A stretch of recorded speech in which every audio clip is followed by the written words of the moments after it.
Guys. We'll keep it quick.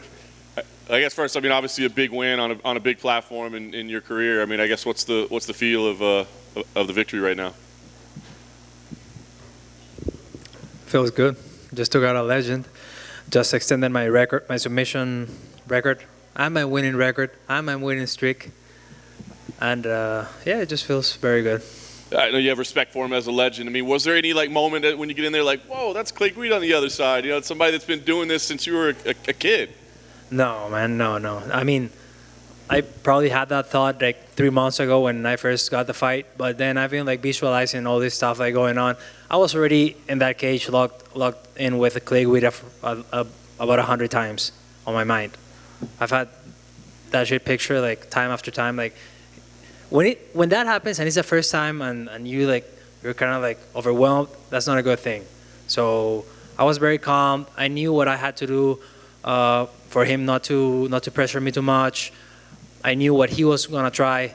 I knew he may or may not be very confident on his ground game because he just on his last fight you all saw what happened. So I was like, maybe this guy is gonna try to still wrestle me even though he knows I'm very dangerous on the ground. But if he believes he can deal with me, all right, that's gonna be good for me. I had him in 5 submissions in 1 round.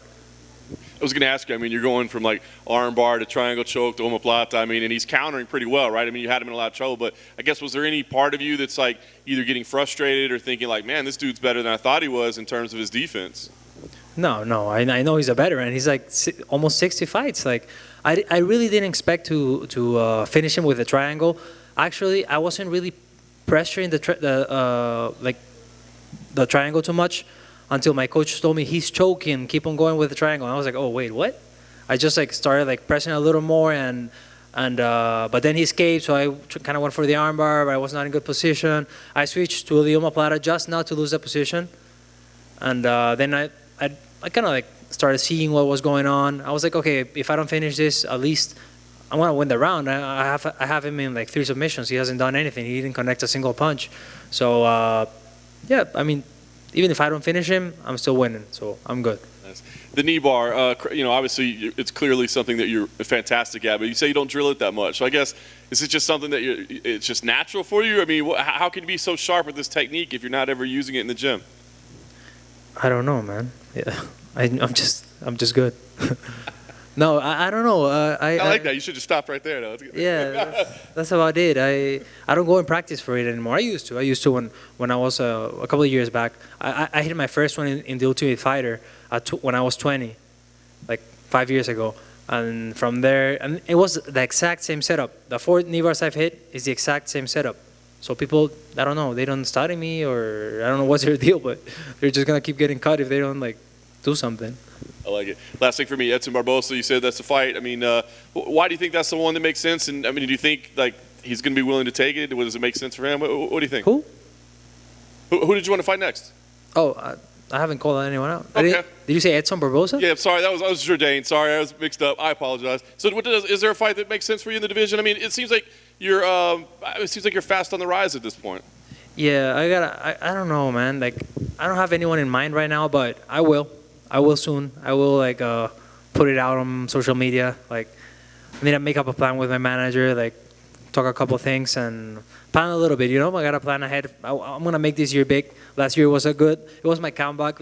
My fight with Jordan Levitt over a year ago. Oh, sorry, a little bit under a year ago was my first fight in 2 years. So I was a little rusty. I think I'm showing up better every fight.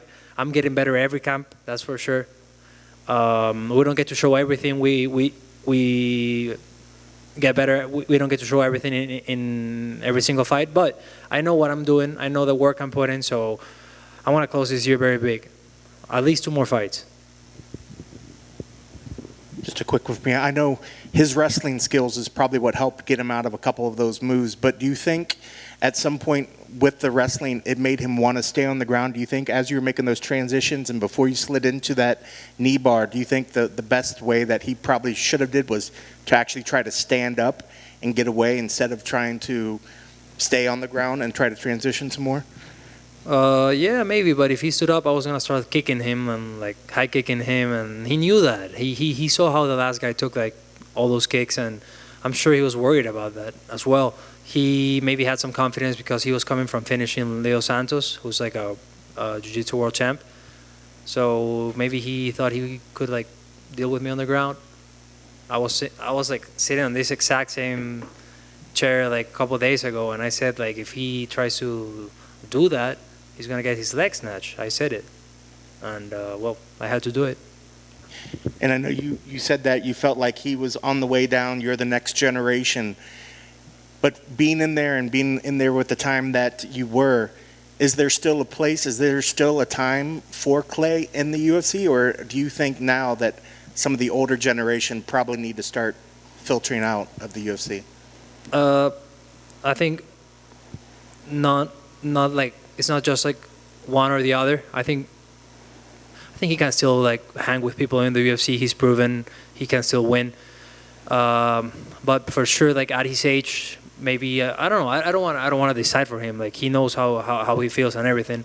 But on the other side, of course, the new generation is coming. Like all the fighters you see, like I remember like some years ago I was the youngest fighter or like one of the youngest, and now I see all these kids like behind me. They're even younger and they're coming hungrier. So I gotta keep up and like keep on doing for me, like, you know. But of course Clay can do his own. Like guys like there's not many guys his age that are like holding it down like that. And then I believe this is what, 5 wins in a row. At this point, if you don't see some sort of number or a decent number in front of your name, will you be upset after this? I was, but then I've been like having some conversations this week and feel a little better. We'll see what happens.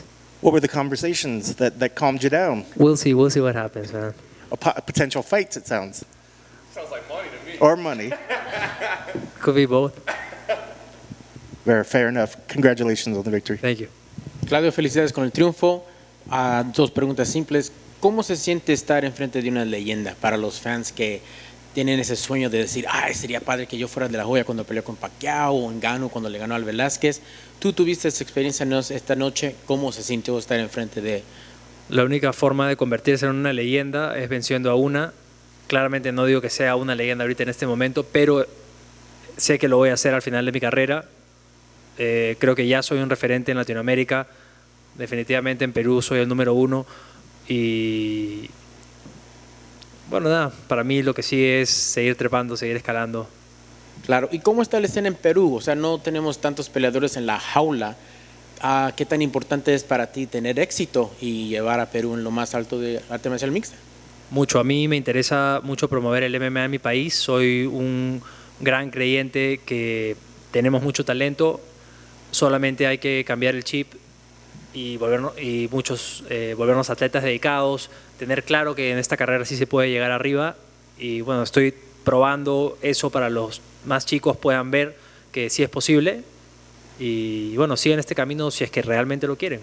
Fantástico, este será parte de tu legado, abrir las puertas para otros.